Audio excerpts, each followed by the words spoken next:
नमस्कार दोस्तों, मैं हूं नवीन कुमार और आज की पहली कहानी मध्य प्रदेश के दमोह जिले की है। ये बात 2017 की है। दमोह जिले में एक थाना है, पथरिया थाना। इसी थाने में टीआई रजनी शुक्ला अपनी टीम के साथ गुमशुदगी की रिपोर्ट पर कार्रवाई कर रहे थे। जब सुनीता अपने पति बल्लू की गुमशुदगी दर्ज करवाने आई, सुनीता ने बताया कि बल्लू का एक दिन पहले अपने पड़ोसी किसान से खेत की मेड़ को लेकर झगड़ा हुआ था और इसके बाद वह गांव में एक रिश्तेदार के लगन समारोह में शामिल होने गया था, लेकिन सुबह तक वह वापस नहीं लौटा।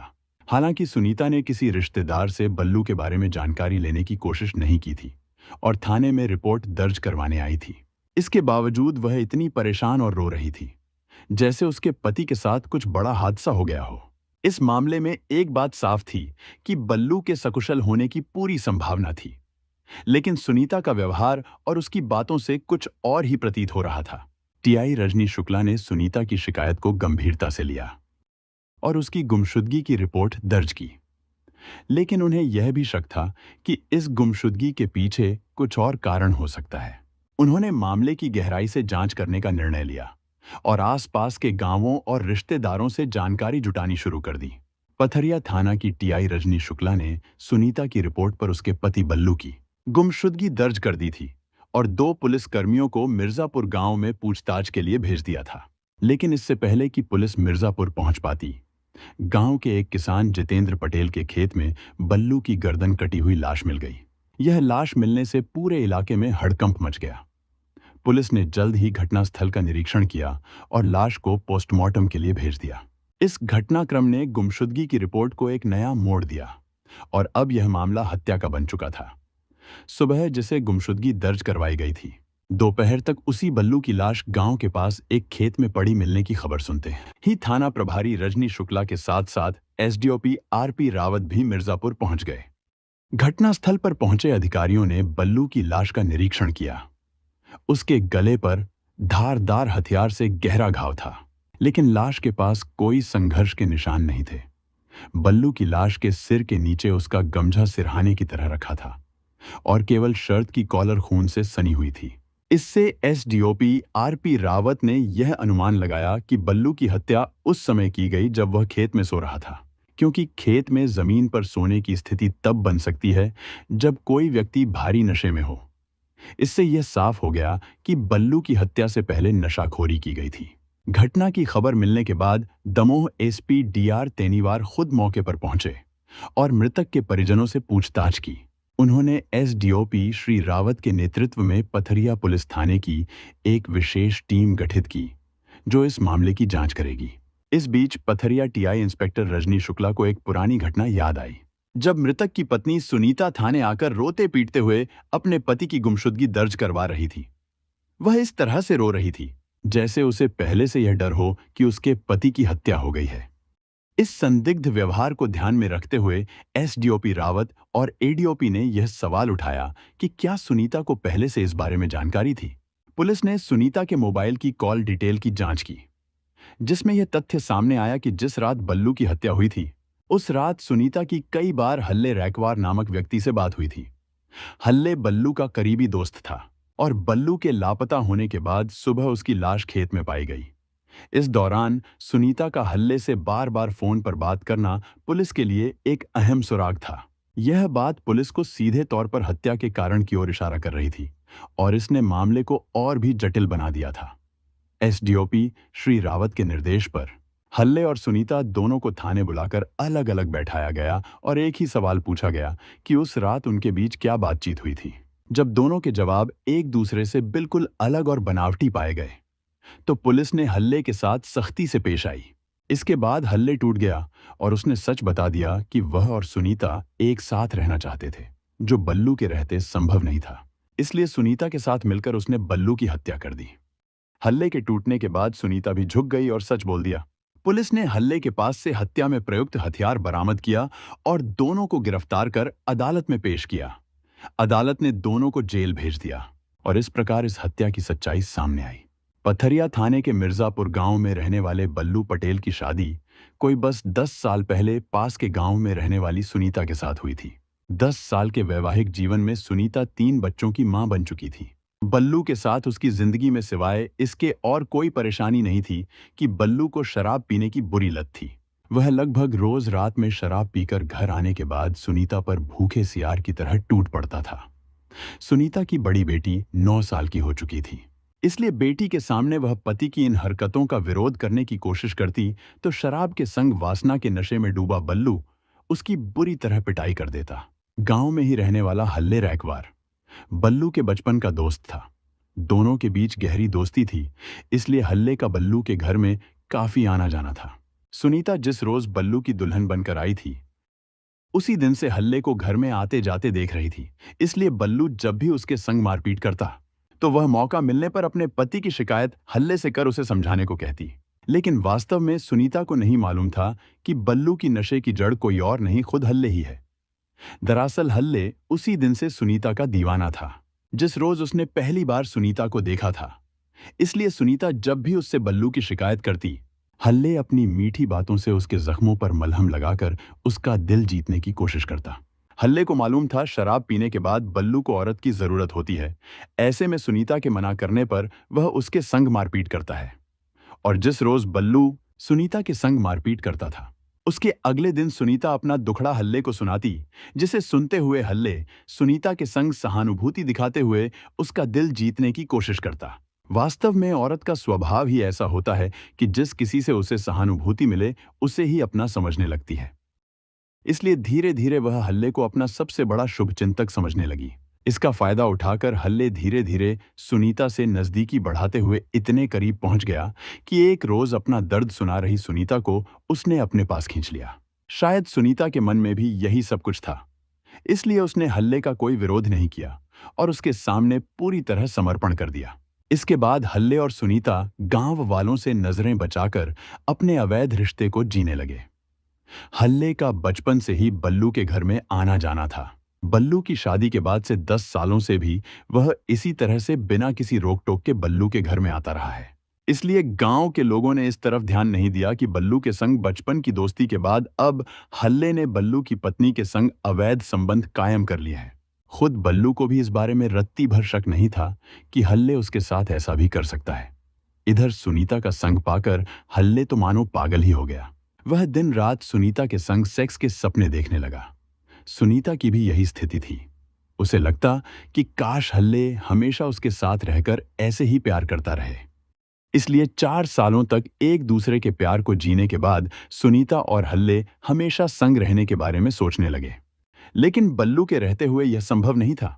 इसलिए कई दिनों की कश्मकश के बाद सुनीता और हल्ले ने मिलकर बल्लू को हमेशा के लिए रास्ते से हटाने की योजना बना ली। एक बार दोनों ने बल्लू के कत्ल की ठान ली तो वे ऐसे मौके की तलाश में रहने लगे जिससे सांप भी मर जाए और लाठी भी न टूटे। दुर्भाग्य यह मौका इन दोनों प्रेमियों को 28 जून के दिन मिल गया। हुआ यह कि उस रोज सुबह खेत पर काम करने के दौरान मेड़ को लेकर बल्लू का अपने पड़ोसी किसान से झगड़ा हो गया।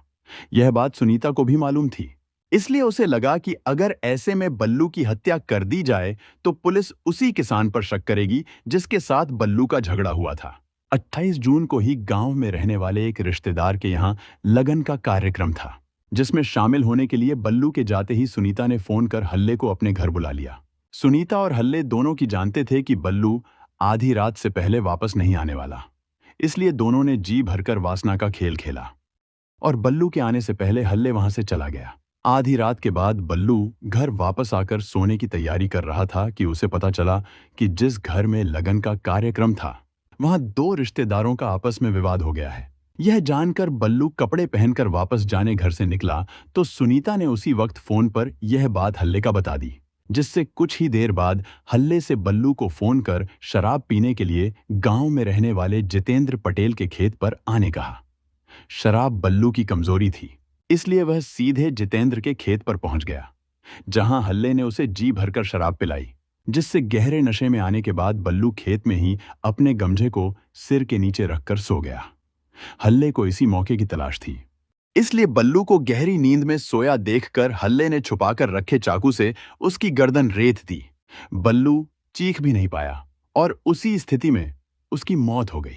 यह देखकर हल्ले ने उसी समय सुनीता को फोन लगाकर काम हो जाने की खबर दी, तो सुनीता पति की मौत के बाद बेफ्रिक हो गई। सुनीता ने एक बार फिर मस्ती करने के लिए हल्ले को घर बुला लिया, जिससे दोनों सुबह होने तक मस्ती में डूबे रहे। जिसके बाद हल्ले द्वारा सिखाई गई योजना के अनुसार सुबह सुनीता ने रोने पीटने का नाटक करते हुए पथरिया थाने में अपने पति की गुमशुदगी दर्ज करवा दी। दोनों को भरोसा था कि पुलिस बल्लू की हत्या में उसी किसान को गिरफ्तार करेगी, जिसके साथ सुबह बल्लू का झगड़ा हुआ था। मगर 4 दिन में ही पथरिया पुलिस ने दूध का दूध और पानी का पानी कर दिया। आज की दूसरी कहानी महाराष्ट्र के सतारा जिले की है। ये बात 2021 की है। सतारा जिले में एक गांव है भुइंज। इसी गांव के रहने वाले किसान संतोष इथापे हमेशा की तरह अपने खेतों की देखरेख करके लौट रहे थे। तभी पड़ोस के गन्ने के खेत में एक लाश देखकर उनके होश उड़ गए। वह खेत शिवराम भिवताई का था। उस युवती की लाश अर्धनग्नावस्था में थी। यह देखकर वह घबरा गए और उन्होंने शोर मचाकर अन्य किसानों को एकत्र कर लिया। इसके बाद उन्होंने फोन करके इसकी सूचना भुइंज थाने में दे दी। उस वक्त थाने में एपीआई आशीष कामले मौजूद थे। वह अपने सहयोगियों के साथ किसी अहम मुद्दे पर चर्चा कर रहे थे। तभी उन्हें लाश मिलने की खबर मिली। यह सूचना उनके लिए बेहद जरूरी थी, इसलिए उन्होंने तुरंत अपनी पुलिस टीम को तैयार किया और शिवराम द्वारा बताई गई जगह के लिए रवाना हो गए। घटनास्थल थाने से करीब 4 किलोमीटर दूर था और पुलिस टीम 10 मिनट में वहां पहुंच गई। रास्ते में ही एपीआई आशीष कामले ने मोबाइल फोन के जरिए मामले की जानकारी अपने वरिष्ठ अधिकारियों और पुलिस कंट्रोल रूम को दे दी। यह घटना 3 अगस्त 2021 की है। इस दौरान मामले की खबर पूरे इलाके में आग की तरह फैल गई थी। पुलिस के पहुंचने से पहले ही घटनास्थल पर लोगों की भारी भीड़ जमा हो गई थी। वहां पहुंचकर पुलिस ने तुरंत जगह का निरीक्षण शुरू किया। शुरुआती जांच में पता चला कि मृतका की उम्र करीब 34 साल के आसपास हो सकती थी। हत्यारे ने महिला की हत्या कर उसे गन्ने के पत्तों से छिपाने की कोशिश की थी, लेकिन जानवरों ने शव के ऊपर रखे पत्तों को हटा दिया था, जिससे लाश दिखाई देने लगी। सहायक इंस्पेक्टर आशीष कामले घटनास्थल की जांच कर ही रहे थे कि तभी घटना की सूचना पाकर SP Ajay Bansal, additional SP Dheeraj Patil और डीवाईएसपी शीतल जानवे मौके पर पहुंच गए। उनके साथ फॉरेंसिक ब्यूरो के अधिकारी भी मौजूद थे। जांच के दौरान पुलिस ने देखा कि मृतका के दोनों हाथ पीछे की ओर बंधे हुए थे और यह बंधन उसी के दुपट्टे से किया गया था। शुरुआती जांच से लग रहा था कि उसकी हत्या गला घोंटकर की गई थी। मृतका की पहचान से जुड़ा कोई भी सबूत घटनास्थल से बरामद नहीं हुआ। पुलिस ने वहां मौजूद भीड़ से पूछताछ की, लेकिन कोई भी उस महिला को पहचान नहीं पाया। इससे साफ हो गया कि वह महिला वहां की स्थानीय नहीं थी। पुलिस ने यह अंदाजा लगाया कि मृतका किसी अन्य जगह की रहने वाली हो सकती है और उसे यहां लाकर हत्या की गई है। शिनाख्त न हो पाने की स्थिति में पुलिस ने मौके पर कार्रवाई पूरी कर लाश को पोस्टमार्टम के लिए भेज दिया। एसपी अजय बंसल के निर्देश पर एपीआई आशीष कामले ने इस मामले की जांच शुरू की। सबसे बड़ी समस्या यह थी कि बिना मृतका की पहचान के जांच को आगे बढ़ाना मुश्किल था। ऐसे में जांच टीम ने वही तरीका अपनाया जो ऐसे मामलों में अक्सर पुलिस द्वारा अपनाया जाता है। पुलिस ने सबसे पहले यह पता लगाने की कोशिश की कि क्या किसी महिला की गुमशुदगी की रिपोर्ट शहर के किसी थाने में दर्ज की गई है। हालांकि इस दिशा में शुरुआती जांच में पुलिस को कोई खास सफलता नहीं मिली। इस स्थिति में जांच अधिकारी एपीआई आशीष कामले ने अपनी टीम के साथ घटनास्थल के आसपास के खेतों का दोबारा निरीक्षण किया। इस बार उन्हें सफलता मिली। घटनास्थल से लगभग 10 मीटर दूर उन्हें एक बैग मिला, जिसमें मृतका का आधार और पैन कार्ड थे। आधार कार्ड में मृतका का नाम संध्या विजय शिंदे था और वह सतारा शहर की रहने वाली थी। यह जानकारी मिलते ही जांच अधिकारी आशीष कामले ने तुरंत अपनी एक टीम सतारा सिटी भेजी, ताकि संध्या शिंदे के बारे में जानकारी हासिल की जा सके। वहां पता चला कि सतारा सिटी पुलिस थाने में संध्या के भाई ने उसकी गुमशुदगी की रिपोर्ट दर्ज करवाई थी। पुलिस ने उसके भाई से संपर्क कर शव की शिनाख्त के लिए उसे अस्पताल बुलाया। भुइंज पुलिस थाने से संध्या शिंदे की हत्या की खबर मिलते ही उसके भाई और कुछ रिश्तेदार तुरंत अस्पताल पहुंच गए। अस्पताल में उन्होंने रोते हुए संध्या शिंदे के शव की पहचान कर ली। जांच अधिकारी आशीष कामले ने उन्हें सांत्वना देते हुए जब संध्या शिंदे की हत्या के मामले में पूछताछ की, तो उन्होंने बताया कि वह कैटरिंग का काम करती थी। अपने काम की वजह से वह 2-3 दिनों तक घर से बाहर रहा करती थी। उसकी सहेलियों में कामले थी, जिसके साथ उसकी गहरी दोस्ती थी। संध्या उसे मौसी कहती थी। संध्या शिंदे के भाई और उनके रिश्तेदारों के बयानों के आधार पर जांच टीम ने जल्द ही कामले मौसी का पता लगा लिया। कामले मौसी ने पुलिस को बताया कि वह संध्या शिंदे के दोस्तों के बारे में ज्यादा नहीं जानती, लेकिन यह जरूर था कि संध्या अक्सर आनंद राव गोले नाम के व्यक्ति से संपर्क में रहती थी। वह उसे फोन करती और कभी-कभी उसके साथ बाहर भी जाती थी। हालांकि कामले मौसी को इस बात की कोई जानकारी नहीं थी कि वे दोनों कहां जाते थे। आनंद राव गोले के बारे में पुलिस को कोई जानकारी नहीं थी कि वह कौन था, क्या करता था और कहां रहता था। इस कड़ी को सुलझाने के लिए इंस्पेक्टर आशीष कामले ने 4 टीमें तैयार की और उन्हें इस मामले की जांच की जिम्मेदारी सौंप दी। पुलिस ने संध्या, उसके परिवार वालों और कामले मौसी के मोबाइल नंबरों की कॉल डिटेल्स निकलवाकर उनका बारीकी से अध्ययन किया तो आनंद राव और संध्या के बीच संबंधों का राज सामने आ गया। अब पुलिस को आनंद राव गोले के बारे में पता चल चुका था। सादे कपड़ों में पुलिस ने उसके ठिकाने पर दबिश दी, लेकिन वह रात के अंधेरे का फायदा उठाकर पुलिस पर हमला कर भाग निकला। इस घटनाक्रम से पुलिस को यह यकीन हो गया कि संध्या की हत्या का आरोपी आनंद राव गोले ही है। हालांकि वह हाथ से निकल गया। पुलिस को पछतावा हुआ, लेकिन एक फायदा यह हुआ कि उसका मोबाइल उसके घर पर ही रह गया, जिसमें उसके परिवार वालों और दोस्तों के नंबर थे। इन नंबरों के जरिए पुलिस ने आनंद राव गोले की तलाश तेजी से शुरू कर दी और साथ ही अपने सभी मुखबिरों को भी उसकी तलाश में सतर्क कर दिया। पुलिस को आखिरकार कामयाबी मिली। 2-4 दिन बाद सहायक इंस्पेक्टर आशीष कामले को एक मुखबिर से जानकारी मिली कि आनंद राव अक्सर अपने एक दोस्त के संपर्क में रहता है। मुखबिर ने जब उसे भरोसे में लिया तो उसने बताया कि आनंद राव कर्नाटक के संखकेश्वर नगर में रहता है और एक ट्रक पर क्लीनर का काम करता है। यह जानकारी मिलते ही पुलिस ने आनंद राव के मोबाइल को सर्विलांस पर लगा लिया और उस इलाके की नाकेबंदी कर दी। 2-4 दिनों की नाकेबंदी के बाद पुलिस ने उसे गिरफ्तार कर लिया।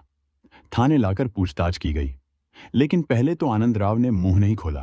फिर पुलिस की सख्ती के बाद उसने 2 अपराधों को स्वीकार किया। उसने बताया कि संध्या शिंदे की हत्या के 3 साल पहले उसने अपनी पत्नी मनीषा गोले की भी हत्या कर दी थी। उसका शव उसने उसी जगह दफनाया था जहां उसने अपनी प्रेमिका संध्या शिंदे का शव डाला था। 2 महिलाओं की हत्याओं के रहस्य को लेकर पुलिस टीम हैरान थी।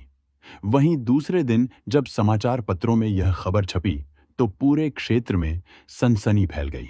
सातारा जिले के तालुका वाई में पहले से ही सीरियल किलर संतोष पोल का खौफ लोगों के दिमाग में था और अभी तक लोग उसे भूल नहीं पाए थे कि अब आनंद राव गोले के रूप में एक और हत्यारा उनके सामने आ गया था।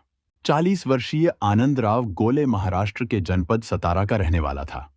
गांव में उनके पास कुछ पुश्तैनी जमीन थी जिस पर वे खेती करते थे। परिवार छोटा था, जिसमें केवल पति पत्नी और उनका इकलौता बेटा आनंद राव गोले था। इकलौती औलाद होने के कारण आनंद राव अपने माता पिता का लाडला और दुलारा था। वह महत्वाकांक्षी भी था और उसका सपना था कि वह सेना में जाए। यह सपना उसने पूरा भी किया। अपनी पढ़ाई लिखाई पूरी करने के बाद वह सेना में भर्ती हो गया और उसकी पहली पोस्टिंग आंध्र प्रदेश के बेलगांव में हुई थी। लेकिन 2 महीने बाद ही उसके सिर से देश सेवा का भूत उतर गया था। उसे सेना की सेवा एक बोझ लगने लगी थी। सेना के कड़े नियमों का पालन न कर पाने की स्थिति में उसने अपनी नौकरी छोड़ दी और घर लौटकर अपनी खेती की देखरेख करने लगा। हालांकि बहुत जल्दी वह काश्तकारी से भी ऊब गया और सतारा, लोणंद वाठार के रेलवे स्टेशनों पर हम्माली यानी सामान उठाने का काम करने लगा। इसी बीच परिवार वालों ने उसकी शादी मनीषा के साथ कर दी थी।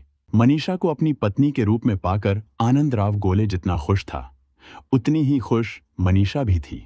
शादी के कुछ दिन बाद आनंद राव गोले ने अपने नए काम की तलाश में महाराष्ट्र के जनपद कोल्हापुर का रुख किया और MIDC परिसर की एक प्राइवेट कंपनी में काम करना शुरू किया। कुछ समय बाद उसने अपनी पत्नी मनीषा को भी कोल्हापुर बुला लिया और उसी कंपनी में उसकी भी नौकरी लगवा दी। समय अपनी गति से चलता रहा और पति पत्नी की कमाई से उनका दाम्पत्य जीवन अच्छे से चल रहा था। जैसे जैसे समय बीत रहा था, आनंद राव और मनीषा 2 बच्चों के माता पिता बन गए थे। बच्चों के बड़े होने के साथ उनकी जिम्मेदारियां भी बढ़ रही थीं, जिसे दोनों बखूबी निभा रहे थे। लेकिन एक कहावत है कि आदमी की फितरत कब और कैसे बदल जाए, इसे कोई नहीं जानता। यही आनंद राव गोले के साथ भी हुआ था। मनीषा का चंचल स्वभाव आनंद राव गोले को जरा भी पसंद नहीं था। उसका अपनी कंपनी के कर्मचारियों के साथ हंसना बोलना बिल्कुल ही पसंद नहीं था। मनीषा अपने काम को जिस मेहनत और लगन से करती थी, उससे उसके बॉस और कंपनी के कर्मचारियों के साथ उसका मधुर संबंध था। वह बेझिझक और खुलकर अपने सहकर्मियों से बातें करती थी, जिससे आनंदराव गोले को शक होने लगा। यह संदेह समय के साथ बढ़ता गया और धीरे धीरे एक खतरनाक अपराध का रूप ले लिया।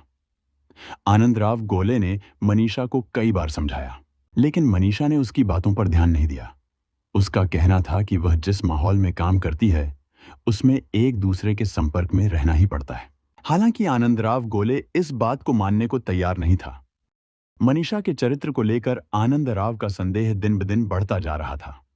यह संदेह उसके अंदर गहराता गया और अक्सर वह मनीषा से उलझने लगा।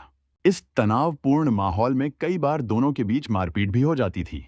ऐसी स्थिति में आनंदराव गोले ने कोल्हापुर की नौकरी छोड़ दी और मनीषा तथा बच्चों के साथ अपने गांव वापस लौट आया। गांव आने के बाद वह अपनी थोड़ी बहुत खेती से ही गुजर बसर करने लगा। बच्चों को अच्छे स्कूल में दाखिला दिला दिया था और जीवन सामान्य तरीके से चलने लगा था। सब कुछ ठीक ठाक चल रहा था, लेकिन आनंदराव के दिल में अब भी कुछ उथल पुथल चल रही थी। आनंदराव गोले के मन में अपनी पत्नी मनीषा के प्रति जो शक का कीड़ा पैदा हुआ था, वह कभी मरा नहीं।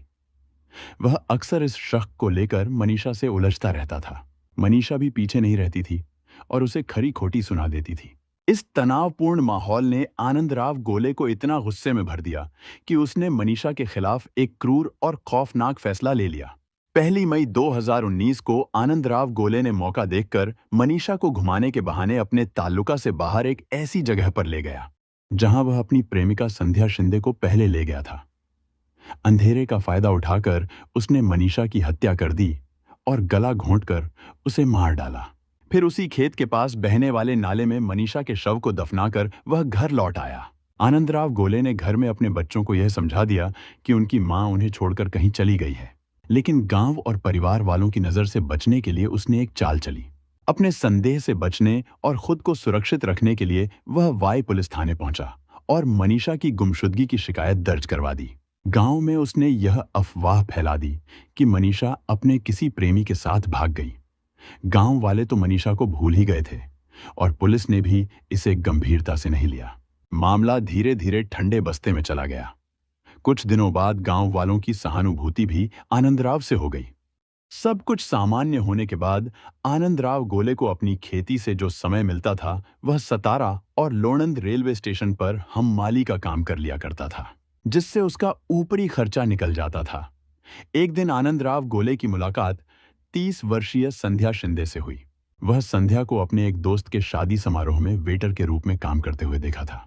संध्या की खूबसूरती और उसके आत्मविश्वास ने आनंदराव को पूरी तरह से आकर्षित कर लिया। उसे संध्या से गहरी मोहब्बत हो गई थी। समारोह के दौरान आनंदराव ने संध्या के पास ही रहकर धीरे धीरे उससे बात करने का सिलसिला शुरू किया। जब समारोह खत्म हुआ तो उसने संध्या का मोबाइल नंबर ले लिया। घर लौटने के बाद आनंदराव चैन से सो नहीं पाया। रात भर वह करवटें बदलता रहा और जिस दिशा में सोने की कोशिश करता, वहां संध्या का मुस्कुराता चेहरा नजर आता। किसी तरह रात तो गुजर गई, लेकिन दिन मानो पहाड़ बन गया। आखिरकार शाम होते होते उसने संध्या को फोन कर ही लिया। संध्या शिंदे और आनंदराव के बीच कुछ समय तक औपचारिक बातें होती रहीं और फिर उन्होंने मिलने का समय और स्थान तय किया। संध्या शिंदे सतारा सिटी की रहने वाली थी। उसका पति विजय शिंदे शराब पीने का आदी था। विजय अक्सर कोई काम नहीं करता था और अगर करता भी था तो अपनी कमाई का अधिकांश हिस्सा शराब की पार्टियों में खर्च कर देता था, जिससे घर की आर्थिक स्थिति बहुत खराब हो गई थी। ऐसे में संध्या को ही घर की जरूरतें पूरी करने के लिए काम करना पड़ता था। वह केटरिंग का काम करने लगी थी, जिससे उसकी आर्थिक स्थिति धीरे धीरे सुधरने लगी। दोनों ने तय समय और स्थान पर मिलने के लिए पहुंचने का वादा किया था। दोनों ने एक दूसरे का स्वागत किया। कुछ देर पार्क में बैठकर बातें करने के बाद उन्होंने मॉल में जाकर शॉपिंग की, जिसका बिल आनंदराव गोले ने चुकाया। इस मुलाकात में पहले दोनों अच्छे दोस्त बने, फिर धीरे धीरे वो दोस्ती प्यार में बदल गई। जब प्यार हुआ तो उनके बीच की सारी हदें टूट गईं। एक बार जब ये हदें टूटीं तो फिर ये टूटते ही गए। अब जब भी मौका मिलता, आनंदराव और संध्या एक दूसरे से मिलते और खुश रहते थे। 6 महीने तक चलने वाले इस रिश्ते में आनंदराव गोले को उस समय बड़ा झटका लगा जब उसे पता चला कि संध्या शिंदे का भी किसी और के साथ अफेयर चल रहा है, बिल्कुल वैसे ही जैसे उसकी पत्नी मनीषा का था। इस बात से आनंदराव को संध्या से भी नफरत हो गई और उसने वही किया जो उसने अपनी पत्नी मनीषा के साथ किया था। 1 अगस्त 2021 को आनंदराव को अंततः मौका मिल ही गया। उसने संध्या शिंदे को सतारा स्टैंड से लिया और सीधे नागेवाड़ी गया। वहां एक होटल में 2 दिन तक वे दोनों साथ रहे और मौज मस्ती की। दूसरे दिन लेकिन बारिश के कारण वे वहां नहीं जा पाए। 3 अगस्त 2021 को आनंदराव ने संध्या को उसी जगह ले जाने का फैसला किया जहां उसने 3 साल पहले अपनी पत्नी मनीषा की हत्या की थी। वहां पहुंचने के बाद वह कुछ समय तक हल्की फुल्की बातें करता रहा, लेकिन फिर संध्या के चरित्र पर आरोप लगाने लगा, जिससे दोनों के बीच तीखी बहस हो गई। इस झगड़े के बीच आनंदराव गोले ने संध्या शिंदे का गला उसके दुपट्टे से घोंट दिया। हत्या के बाद उसने संध्या के दोनों हाथों को पीछे करके दुपट्टे से कसकर बांध दिया और उसका बैग घटनास्थल से दूर फेंक दिया। इसके बाद आनंदराव अपने घर लौट आया और इस अपराध को छुपाने के लिए उसने हरसंभव प्रयास किया। विस्तार से पूछताछ करने के बाद एपीआई आशीष कामले ने आनंदराव गोले के खिलाफ भारतीय दंड संहिता भादमवी की धारा 302 के तहत हत्या का मुकदमा दर्ज किया। घटनास्थल से उसने आनंदराव की पत्नी मनीषा गोले की अस्थियों को बरामद किया, जिन्हें फोरेंसिक जांच के लिए भेजा गया। इसके बाद आनंदराव को सतारा के मेट्रोपॉलिटन मजिस्ट्रेट के सामने पेश किया गया, जहां से उसे जेल भेज दिया गया। आज वह सलाखों के पीछे है, लेकिन उसे अपने किए गए गुनाहों का कोई अफसोस नहीं है। यह अपराध कहानी हमें यह सिखाती है कि गलतफहमियां और संदेह किसी भी रिश्ते को खत्म कर सकते हैं, और इस तरह के नफरत भरे विचार अंततः इंसान को अपराध की दिशा में ले जाते हैं। आनंदराव गोले ने अपनी पत्नी और प्रेमिका के प्रति शक और जलन की वजह से जघन्य अपराध किए, जिससे न केवल उनके जीवन बल्कि उनके परिवार का भी नुकसान हुआ। इसमें यह भी दिखता है कि कभी-कभी लोग अपने गुस्से और अहंकार में इतने अंधे हो जाते हैं कि वे किसी भी सीमा तक जा सकते हैं। ऐसे अपराधी अक्सर अपने किए गए गुनाहों का पछतावा नहीं करते और उन्हें अपने कृत्य में कोई गलती नहीं दिखाई देती। यह कहानी यह भी बताती है कि अगर किसी के मन में संशय हो तो उसे बातचीत और विश्वास से हल किया जा सकता है, न कि हिंसा और नफरत से। जीवन में विश्वास और समझदारी से भरी हुई सोच ही हमें सही दिशा दिखा सकती है और हमें किसी भी गलत रास्ते पर जाने से रोक सकती है। अंत में यह भी समझना जरूरी है कि कानून के अनुसार सभी को अपने कर्मों का हिसाब देना पड़ता है और इंसाफ की राह कभी न कभी जरूर मिलती है। हमारा उद्देश्य यह है कि लोग इन घटनाओं से सीखें और गलत रास्तों पर चलने से बचें। यह कहानी एक अहम चेतावनी है जो हमें बताती है कि जीवन में सही फैसले लेना कितना जरूरी है। हमें मिलकर एक बेहतर समाज बनाने की कोशिश करनी चाहिए, जहां प्यार और ईमानदारी की अहमियत हो। ऐसी सच्ची घटनाओं और उनसे मिले संदेशों के साथ मैं फिर लौट कर आऊंगा। तब तक के लिए सुरक्षित रहें, सतर्क रहें और याद रखें कि हर कदम सोच समझकर उठाएं।